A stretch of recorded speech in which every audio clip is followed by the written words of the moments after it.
کراچی ایک بڑی تباہی سے بال بال بچ گیا جب شاہ لطیف ٹاؤن میں محکمہ انسداد دہشت گردی (CTD) اور دہشت گردوں کے درمیان ہونے والے شدید مقابلے میں 4 دہشت گرد ہلاک ہو گئے۔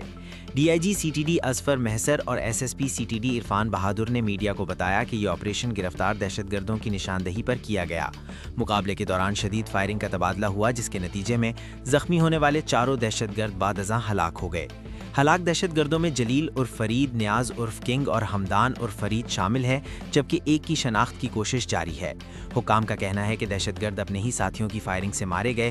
مقابلے میں CTD کے 2 اہلکار بھی زخمی ہوئے جن میں ہیڈ کانسٹیبل محمد یوسف اور سپاہی راجہ جنید شامل ہیں۔ دونوں کو فوری طبی امداد فراہم کی جا رہی ہے۔ CTD کے مطابق جنوری کے اوائل میں تقریباً 2000 کلو بارودی مواد برآمد کر کے 3 دہشت گردوں کو گرفتار کیا گیا تھا اور انہی کی نشاندہی پر شاہ لطیف ٹاؤن میں یہ کارروائی عمل میں لائی گئی۔ گرفتار دہشت گردوں کا تعلق مبینہ طور پر فتنہ آل ہندوستان بشیر زیب نیٹ ورک سے بتایا جا رہا ہے۔ علاقے میں مزید خطرات کے پیش نظر بم ڈسپوزل اسکواڈ کو طلب کیا گیا جس نے گھر کی تلاشی کے دوران بھاری مقدار میں بارودی مواد کی موجودگی کی تصدیق کی۔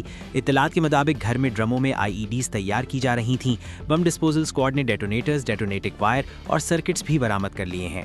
حکام کے مطابق بارودی مواد کو ناکارہ بنانے کا عمل جاری ہے اور ڈی فیوز کرنے کے بعد اسے محفوظ مقام پر منتقل کیا جائے گا۔